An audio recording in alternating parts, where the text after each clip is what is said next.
ಹಸು ಸಾಕೋಕ್ಕಾಗಲ್ಲ, ನಮಗೆ ಜೀವಾಮೃತ ಮಾಡೋಕ್ಕಾಗಲ್ಲ. ಈ ಜೀವಾಮೃತ ಮಾಡಲಿಕ್ಕೆ ನಮ್ಗೆ ಏನೇನು ಬೇಕು ಅಂದರೆ ನಿಮ್ಗೆಲ್ಲರಿಗೂ ಗೊತ್ತಿದೆ. 10 kg ದೇಶಿ ಹಸುವಿನ ಸಗಣಿ, 5 ಲೀಟರ್ ಗಂಜಳ ಒಂದೇ ದಿನ ಸಿಕ್ಕಿದ್ರೆ ಹಳೇದಾದಷ್ಟು ಗಂಜಳ ಒಳ್ಳೆಯದೆ. 10 kg ದೇಶಿ ಹಸುವಿನ ಸಗಣಿ ಫ್ರೆಶ್ ಇರಬೇಕು. ಅದರಲ್ಲಿ ಎತ್ತುದು 90% ಇದ್ರೂ ಹೆಣ್ಣು ಹಸುದು ಒಂದು 10% ಇರಲೇಬೇಕು. ಇಟ್ಸ್ ವೆರಿ ಇಂಪಾರ್ಟೆಂಟ್, ಅದನ್ನು ಗಮನಿಸ್ಬೇಕು. ಇಲ್ಲ ಅಂದರೆ ನಡೀತದೆ, ಓಕೆ ಆಯಿತಾ. 10 kgಗೆ 5 ಲೀಟ್ರು, ಆಮೇಲೆ 2 kg ದ್ವಿದಳ ಧಾನ್ಯದ ಹಿಟ್ಟು, ಆಮೇಲೆ 2 kg ಬೆಲ್ಲ, ಆಮೇಲೆ ನೀವು ಯಾವ ಜಮೀನಲ್ಲಿ ಬಳಸ್ತಿರೋ ಜೀವಾಮೃತನ ಅದ್ರದ್ದು ಒಂದು ಇಡೀ ಮಣ್ಣನ್ನು ಹಾಕ್ಬಿಟ್ಟು ಇದರೊಳಗಡೆ ಕಡ್ಡಿ ಹಾಕಿ ತಿರುಗಿಸ್ಬೋದು 200 ಲೀಟರ್ ನೀರಿಗೆ. ಚೆನ್ನಾಗಿ ನೆನಪಿಟ್ಕೊಳ್ಳಿ, ಜೀವಾಮೃತ ಮಾಡೋಕ್ಕೆ ಸ್ವಲ್ಪ ಖರ್ಚು ಜಾಸ್ತಿ ಆಗ್ತದೆ, ಹಸು ಇರಲೇಬೇಕು. ಖರ್ಚು ಜಾಸ್ತಿ, ಹಸು ಇರಲೇಬೇಕು. ಆಮೇಲೆ ಅದರ ಆಯಸ್ಸು ಒಂದು 12 ದಿನ ಅಷ್ಟೇ. ನೀವು ಮಾಡಿ, ಅದು ಒಳ್ಳೆ ರಿಸಲ್ಟ್ ಬರ್ತದೆ. ಎಲ್ಲಿ ರಿಸಲ್ಟ್ ಬರ್ತದೆ ಅಂದರೆ ಮನೆಗೆ ನೆಂಟರನ್ನ ಕರೆಯೋದು ಮುಖ್ಯ ಅಲ್ಲ. ಮನೇಲಿ ಶ್ರೀಮತಿ ಸಾಮಾನೆಲ್ಲ ತೆಗೆದು ಕೊಟ್ಬಿಟ್ಟು ದಾರಿಲಿ ಹೋಗೋರೆಲ್ಲ ಬಾರಯ್ಯ ಮನೆ ಗಂಟ ಅಂತ ಕರಿಬೋದು. ಏನು ತಂದು ಕೊಡದೇ ಇದ್ದರೆ ಡಮ ಡಮ ಅಂತ ಶಬ್ದ ಆಯ್ತದಲ್ವ. ಅದೇ ಥರ ನಿಮ್ಮ ಭೂಮಿಯಲ್ಲಿ ಈಗ ಆಲ್ರೆಡಿ ಕಸ ಕಡ್ಡಿ ಸತ್ತೆ ಆಳು ಮೂಳು ಎಲ್ಲ ಇರಬೇಕಲ್ಲಿ. ಆವಾಗಲೇ ಜೀವಾಮೃತ ಗೋಕುಪಾಮೃತ ಹಾಕಿದ್ರೆ ಕೆಲಸ ಮಾಡೋದು. ನೀವು ಸುಮ್ಮನೆ ಹಾಕ್ಬಿಟ್ಟು ಸೆಲ್ಫಿ ತೆಗೆದು ನೋಡಿ ಇದು ಕುಂಬಳಕಾಯಿ ನಾನು ಗೋಕುಪಾಮೃತ ಹಾಕ್ಬಿಟ್ಟು ಬಂದಿದ್ದು ಅಂತ ತುಂಬ ಜನ ಗ್ರೂಪಲ್ಲಿ ಓಡಾಡ್ತದೆ. ಅವೆಲ್ಲ ಕಥೆಗಳಿಗೆ ನಂಬಕ್ಕೆ ಹೋಗ್ಬೇಡಿ. ಗೋಕುಪಾಮೃತ ಜೀವಾಮೃತ ಹಾಕಬೇಕಾದ್ರೆ ನಿಮ್ಮ ಭೂಮಿಯಲ್ಲಿ ಆಲ್ರೆಡಿ ಕಸ ಕಡ್ಡಿಗಳು ಯಥೇಚ್ಛ ಇರಬೇಕು, ಹೆಜ್ಜೆಗಳಿರಬೇಕು. ಚೆನ್ನಾಗಿ ತಿಳ್ಕೊಳ್ಳಿ. ಬಹುಶಃ ಇಲ್ಲಿ ಕೃಷಿದು ಯಾರ್ಯಾರೋ ಇರ್ತೀರಿ, ತಿಳ್ಕೊಂಡವ್ರಲ್ಲಿ ಇರ್ತೀರಿ. ಸುಮ್ಮನೆ 4ನೇ ಕ್ಲಾಸ್ ಓದಿರೋ ಎಷ್ಟು ಹೇಳಿದ್ರು ಅಷ್ಟೇ. ಈ ಗಿಡಗಳಲ್ಲಿ ಬೆಳೆದಲ್ಲಿ 40% ಬೆಳವಣಿಗೆಗೆ, 40% ಎನರ್ಜಿ ಯಾವುದು ಖರ್ಚಾಗ್ತದೆ? ಬೆಳವಣಿಗೆ ಖರ್ಚಾಗ್ತದೆ. ಇನ್ನೂ 20% ತನ್ನ ರಕ್ಷಣೆಗೆ, ಇನ್ನು 40% ಯಾರಿಗೆ? ಭೂಮಿಗೆ ವಾಪಸ್ಸು. ಯಾವುದೇ ಗಿಡ 40% ಏನಾಗ್ತದೆ, ಅದು ಭೂಮಿ ಕೊಡಲೇಬೇಕು. ನಾವು ಎಂಥ ಪುಣ್ಯವಂತರು. ತೆಂಗಿನ ತೋಟ ಯಾರ್ಯಾರಿಗಿದೆ? ನೋಡಿ ಏನು ಮಾಡ್ತೀವಿ ಅಂದರೆ ತೆಂಗಿನ ತೋಟದವರು ಎಳ್ನೀರನ್ನ ಕೊಟ್ಬಿಡ್ತೀವ. ಅವ್ನು ಕುಡಿದ್ಬಿಟ್ಟು ಸಿಪ್ಪೆ ಎಲ್ಲ ತೋಟದಿಂದ ಹೊರಗಡೆ ಬಿಸಾಕ್ತಾನ. ಗರಿನೂ ಮಾರ್ಕೋತೀವ, ಸಿಪ್ಪೆನೇ ಮೊದಲೇ ಇಲ್ಲ, ಅದು ಇದ್ದರೆ ತಾನೇ ಮಾರ್ಕೊಳಕ್ಕಾಗೋದು. ಅದನ್ನೂ ಕೆಲವರು ತೆಂಗಿನಕಾಯಿ ಸುರಿದ್ರೆ ಅದನ್ನೂ ಮಾರ್ಕೊಂಡ್ಬಿಡ್ತಾರೆ. ಭೂಮಿಗೆ ಏನಿಲ್ಲ, 40% ಹೊರಗಡೆ ಹೋಯ್ತು. ನೀವು ಏನು ಮಾಡೋದು ಬೇಡ, ಅದ್ರ ತ್ಯಾಜ್ಯವನ್ನು ಜಮೀನಿಗೆ ಹಾಕಿದ್ರೆ ಸಾಕು. ನಿಮ್ಮ ಭೂಮಿಯಲ್ಲಿ ಏನೇ ಬೆಳೆ ಬೆಳೀರಿ, ಮುಸ್ಕಿನ ಜೋಳ ಬೆಳೆದಿರಾ, ಕಡ್ಡಿನ ಮಾರ್ಕೋತಾರೆ, ದಿಂಡನ್ನ ಮಾರ್ಕೋತಾರೆ, ಎಲ್ಲವನ್ನ ಮಾರ್ಕೋತಾರೆ. ಅದೆಲ್ಲವನ್ನು ಭೂಮಿಗೆ ಹಾಕಬೇಕು ವಾಪಸ್. ಕಬ್ಬು ಮಂಡ್ಯದಲ್ಲಿ ಬೆಂಕಿ, ಅದಕ್ಕೆ ಈಗ ಅವ್ರದ್ದೆಲ್ಲ ಬೆಂಕಿ. ಇಡೀ ಕರ್ನಾಟಕದಲ್ಲಿ ಕೋಲಾರದ ಮಣ್ಣು ಚಿನ್ನ. ನೀರು ಕಮ್ಮಿ ಬಳಸ್ತಾರೆ. ಮಂಡ್ಯದವರು ಕಟ್ಟೆಯಿಂದ ನೀರು ಬರ್ತದೆ. 90ನೇ ಇಸ್ವಿ ಗಂಟ ಮಂಡ್ಯದವ್ರಿಗೆ ಕಟ್ಟೆಯಿಂದ ನೀರು ಬರ್ತದೆ ಅಂತ ತಿಳ್ಕೊಂಡ್ರು. ಕಾವೇರಿಯಿಂದ ನೀರು ಬರ್ತದೆ ಗೊತ್ತೇ ಇರಲಿಲ್ಲ. ಕಾವೇರಿ ಇಶ್ಯೂ ಆಗೋವರೆಗೂ ಪಾಪ ಅವ್ರಿಗೆ ಗೊತ್ತೇ ಇಲ್ಲ. ಯಾಕೆಂದರೆ ಕಟ್ಟೆ ನೀರು ಬರ್ತದೆ ಕಣೋ. ಅವ್ನು ಯಾವನೋ ಎದುರಿಸ್ಕೊಳ್ಳೋದು, ನೀರು ತಗೊಂಡು ಬಿಡೋದು. ಹೊಲ್ಲು ನೀರು ಬಿಟ್ಟು ಬಿಟ್ಟು ಬಿಟ್ಟು ಬಿಟ್ಟು ಭೂಮಿಯೆಲ್ಲ ಏನಾಯಿತು, ಬಂಜರ. ಏನಿಲ್ಲ, ಕೃಷಿಗೆ ಯೋಗ್ಯವೇ ಅಲ್ಲ. ತಪ್ಪು ಅವ್ರದ್ದಲ್ಲ, ನಮ್ಮ ವಿಜ್ಞಾನಿಗಳು ಅವ್ರನ್ನ ದಾರಿ ತಪ್ಪಿಸಿದ್ದು. ಯಾಕೆಂದರೆ ಜಾಸ್ತಿ ಗೊಬ್ಬರ ವ್ಯಾಪಾರ ಆಗ್ಬೇಕು. ಏನು ಹೇಳ್ತಾರೆ, ಏನು ರೀ ದೇಶದಲ್ಲಿ ಆಹಾರದ ಅಭಾವ. ಒಬ್ಬ ಕೃಷಿ ಅಧಿಕಾರಿ ಎಲ್ಲೋ ಒಂದು ಕಡೆ ಚಳಕೆರೆಯಲ್ಲಿ ಒಂದು ಸ್ಟೇಜಲ್ಲಿ ಸಿಕ್ಬಿಟ್ರು. ನೀವು ಹೇಳಿದ್ದಲ್ಲ ಸರಿ, ನಂಗೆ ಹೇಳೋಕೆ ನನ್ನ ಉದ್ಯೋಗ ಹೋಗ್ಬಿಡ್ತದೆ ಅಂತಾರೆ ಅವರು. ಆಹಾರದ ಅಭಾವ ಇದೆ ಅಂದಾಗ ಜಾಸ್ತಿ ಬೆಳೀರಿ ಅಂತೀವಿ. ಜಾಸ್ತಿ ಬೆಳೀರಿ ಅಂದಾಗ ಏನು ಮಾಡ್ತಾರೆ, ಜಾಸ್ತಿ ಗೊಬ್ಬರವನ್ನು ಸೇಲ್ ಮಾಡ್ಬೋದಲ್ಲ. ಇವರೆಲ್ಲರೂ ಕೃಷಿ ಅಧಿಕಾರಿಗಳದ್ದು ತಪ್ಪಿಲ್ಲ. ಅವ್ರದ್ದು ಪಾಪ ತಪ್ಪೇ ಇಲ್ಲ ಅಂತ ಹೇಳ್ತೀನಿ ನಾನು. ಕೃಷಿ ಅಧಿಕಾರಿಗಳು ತಪ್ಪೇ ಇಲ್ಲ. ಯಾಕೆಂತೇಳಿದ್ರೆ ಅವನು ಓದಿದ್ದು ಆ ಪುಸ್ತಕದಲ್ಲಿರೋದನ್ನ, ಆ ಪುಸ್ತಕನ ಪ್ರಿಂಟ್ ಮಾಡಿದವನು ಯಾರು? MNC ಔಷಧಿ ಕಂಪ್ನಿ ಅವನೇ, MLC ಕಂಪ್ನಿಯವರೇ ಪ್ರಿಂಟ್ ಮಾಡಿರೋದು. ಮತ್ತು ಅಲ್ಲಿ ಬೋಧನೆ ಮಾಡೋದಲ್ಲ ಪ್ರೊಫೆಸರ್ಸ್ಗಳಿಗೆ ಸಂಬಳ ಕೊಟ್ಟಿದ್ದಾರು ಇವರೇ. ಮತ್ತು ಅವನು ಬಂದು ನಿಮಗೆ ಅದನ್ನು ಹಾಕಿ ಇದನ್ನು ಹಾಕಿ ಅಂದಿದ್ರೆ, ತೊಪ್ಪೆ ಹಾಕಿ ನೀವು ಸಾವಯವ ಮಾಡಿ ಅಂದರೆ ಅವನ್ನ ಉಳಿತಾರೇನೆ ಅವನು? ಈ ಥರ ವಿಷದ ವರ್ತುಲದಲ್ಲಿ ನಾವೆಲ್ಲ ಸಿಗಾಕೊಂಡ್ಬಿಟ್ಟಿದ್ದೀವಿ. ಮತ್ತು ಅನಾರೋಗ್ಯದ ಸಮಯದಲ್ಲಿ ನೀವು ಯಾವಾಗ ಉಪವಾಸ ಇರ್ತೀರಲ್ಲ, ಆಗ ಆ ಎನರ್ಜಿ ಎಲ್ಲ ಏನಾಗ್ತದೆ, ಕಾಯಿಲೆಯನ್ನು ಓಡಿಸೋಕ್ಕೆ ಪ್ರಯತ್ನ ಪಡ್ತದೆ. ತಿಂದುಬಿಟ್ರೆ ಜೀರ್ಣ ಮಾಡೋಕ್ಕೆ ಟೈಮ್ ತಗೊಳ್ತದೆ. ಅದು ಮುಂದೆ ಅಲ್ಲಿ ಸ್ಪಷ್ಟವಾಗಿ ಹೇಳ್ಕೊಡ್ತೀನಿ. ಇದಕ್ಕೆ ನೀವೇನು ಮಾಡಬೇಕಂದ್ರೆ ಗೋಕುಪಾಮೃತಕ್ಕೆ ಅಷ್ಟು ಖರ್ಚಿಲ್ಲ.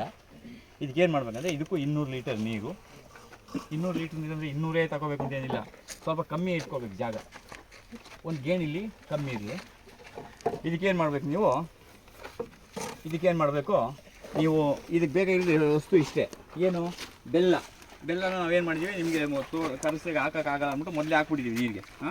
ಈ ಥರ ಬೆಲ್ಲ ಹಾಕ್ಬಿಡ್ಬೇಕು. ಬೆಲ್ಲವನ್ನು ನೀರಲ್ಲಿ ಕರಗಿಸಿ ಇಟ್ಕೊಳ್ಬೇಕು.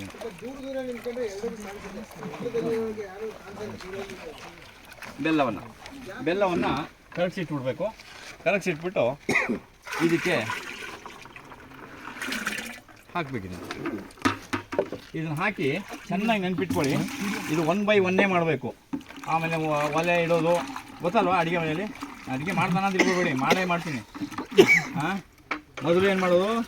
ಎಣ್ಣೆ ಮಡಗೋದು, ಎಣ್ಣೆ ಹಾಕೋದು, ಸಾಸಿವೆ ಹಾಕೋದು, ಕರಿಬೇವು ಹಾಕೋದು, ಈರುಳ್ಳಿ ಹಾಕೋದು. ಹೌದಾ? ಅದೇ ರೀತಿ ಇದನ್ನು ಮಾಡಬೇಕು. ಮೊದಲು ಏನು ಮಾಡಬೇಕು, ನೀವು ನೀರಿಗೆ ಬೆಲ್ಲವನ್ನು ಹಾಕಬೇಕು. ಬೆಲ್ಲವನ್ನು ಹಾಕುವಾಗ ಅದನ್ನು ಮೊದಲೇ ನೀವು ನೀರಿಗೆ ಹಾಕಿ ಇಟ್ಬಿಟ್ಟು ಕಲಸಿಟ್ಬಿಟ್ಟು ನೋಡಿ, ಈ ರೀತಿ ಕಡ್ಡಿ ತಿರುಗಿಸ್ಬೇಕಿದ್ದೀರ. ನೈಸರ್ಗಿಕ ಬೆಲ್ಲ. ಆಯಿತಾ? ನಿಮ್ಮಲ್ಲಿ ಹೋಗಿ ನಾಳೆನೇ ಕೇಳಿದ್ದೆ, ಸಾವಯವ ಅಂಗಡಿಲೆಲ್ಲ ಯಾರ್ಯಾರು ತರ್ತೀರಲ್ಲ, ಬೆಳೆದವನ ಅಡ್ರೆಸ್ ಕೇಳಿ. ಎಲ್ಲಿ ಬೆಳೆದ್ರು ಅಂತ ಕೇಳಿ ಅಂತ. ಆಯಿತಾ? ಇನ್ನೇನು ಮಾಡಬೇಕು? ಬೆಲ್ಲ ಹಾಕ್ಬಿಟ್ಟು ತಿರುಗಿಸ್ಬೇಕು. ಅದು ಮಿಕ್ಸ್ ಆದಮೇಲೆ ನೀವೇನು ಮಾಡಬೇಕು, ಇದಕ್ಕೆ ದೇಸಿ ಹಸುವಿನ ಮಜ್ಜಿಗೆ ಅಥವಾ ಎಮ್ಮೆದು ಆದರೂ ಒಳ್ಳೆಯದೇ.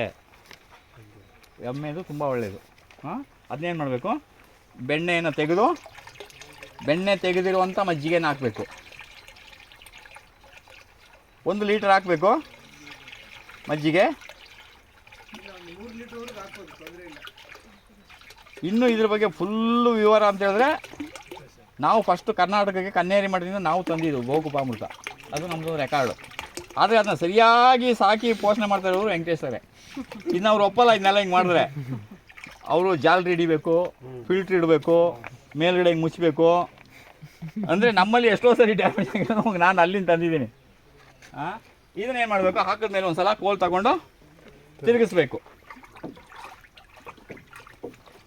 ಇನ್ನು ಚೆನ್ನಾಗಿ ಮಿಕ್ಸ್ ಆದಮೇಲೆ ಇದು ಕಲ್ಚರ್ ಅಂತ ಹೇಳ್ತೀವಲ್ಲ ನಾವು, ಹೆಪ್ಪು. ಈಗ ನಿಮ್ಮ ಮನೇಲಿ ಹಾಲಿದೆ, ಹೆಪ್ಪು ಹಾಕೋಕ್ಕೆ ಮೊಸರಿಲ್ಲ, ಪಕ್ಕದ ಮನೆಯಿಂದ ತರ್ತೀರಲ್ವ, ಆ ರೀತಿಗೆ ಯಾರೋ ಒಬ್ಬರು ಮನೆಯಿಂದ ತಂದಿದ್ದೀವಿ ಅಂತ ಇಟ್ಕೊಂಡಿದ್ದಾನೆ. ಇದನ್ನೇನು ಮಾಡ್ತೀವಿ, ತಂದಿದ್ದನ್ನ ಸ್ವಲ್ಪ ಇದ್ರ ಮೇಲ್ಗಡೆ ಸ್ವಲ್ಪ ಕಚ್ಚಡ ಹುಳ ಅದೇನೋ ಇರ್ತದೆ, ಅದನ್ನೆಲ್ಲ ಸೋಸ್ಬಿಟ್ಟು ಹಾಕಬೇಕು. ನಾನೀಗ ಹಾಗೆ ಹಾಕ್ತಾಯಿದ್ದೀನಿ. ಸದ್ಯಕ್ಕೆ ನೀವೇನು ಮಾಡಬೇಕಂದ್ರೆ 1 ಲೀಟ್ರ್ ಹಾಕ್ಬೋದು, 2 ಲೀಟ್ರ್ ಹಾಕ್ಬೋದು, 5 ಲೀಟ್ರು ಹಾಕ್ಬೋದು. ಅದನ್ನ ಮೊದಲು ನೀವು ಮನೇಲಿ ಹೋಗಿ ಹೇಗೆ ಮಾಡ್ಕೋಬೇಕು ಅಂತ ವೆಂಕಟೇಶ್ವರ ಆಮೇಲೆ ಹೇಳ್ಕೊಡ್ತಾರೆ. ಇದನ್ನ ಮಿಕ್ಸ್ ಮಾಡಾದಮೇಲೆ ಒಂದು ಸಲ ತಿರುಗಿಸ್ಬಿಟ್ಟು ಇದ್ರ ಮೇಲೆ ಗೋಣಿ ಚೀಲವನ್ನು ಮುಚ್ಚಿಬಿಡ್ಬೇಕು. ಫುಲ್ಲು ಪ್ಲಾಸ್ಟಿಕ್ಕು ಅಥವಾ ಏನಾದರೂ ಮುಚ್ಚಿ ಹಾಕಿ ಟೈಟ್ ಮಾಡಬಾರ್ದು. ಪಕ್ಷಿಗಳು ಮನೆ ಕಟ್ಟೋದು ಬೇಡ ಅಂತ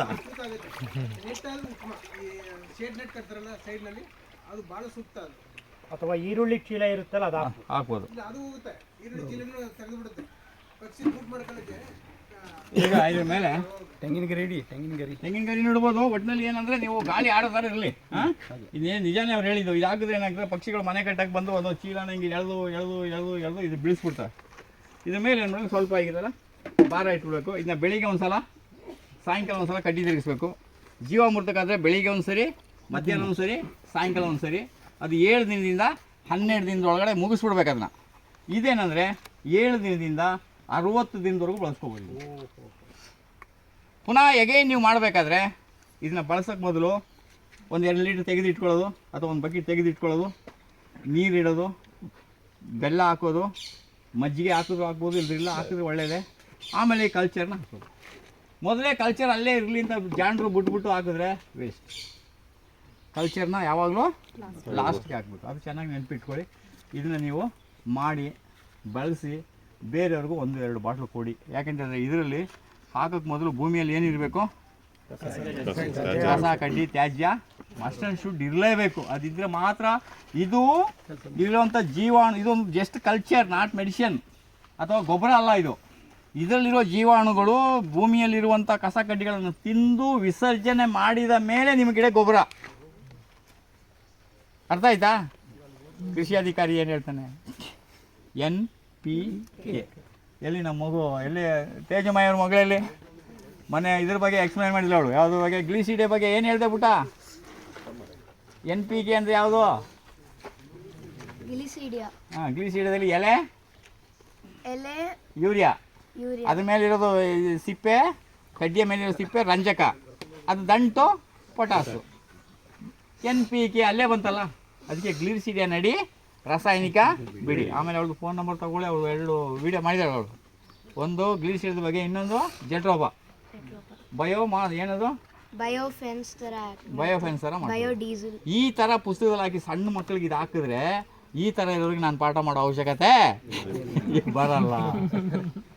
ಹೌದು, ಅದು ಚಿಕ್ಕದೆಲ್ಲ ಹಾಕ್ತಾರೆ. ಚೆನ್ನಾಗಿ ಬಂದಿದೆ ಅದು ವೀಡಿಯೋ. ಹಾಂ, ಇನ್ನೊಂದು ಮಾಡ್ಬೇಕು ನೀನು ಮಾಡಿ ಮಾಡಿ ಮಾಡಿ ಹೇಳಿದ್ರೆ ನೋಡ, ಆ ಮಗುವಿರೋ ಬುದ್ಧಿ ನಮ್ಗಿಲ್ವಲ್ಲ, ನಾವು ಕಲ್ತ್ಕೊಳ್ಳೋಣ ಅಂತ. ಹಾಂ ಅಲ್ವಾ? ಊಟ ಆಗಿರ್ಬೇಕು ಫಸ್ಟು, ಅದು ಶುದ್ಧವಾದ ಆಹಾರ.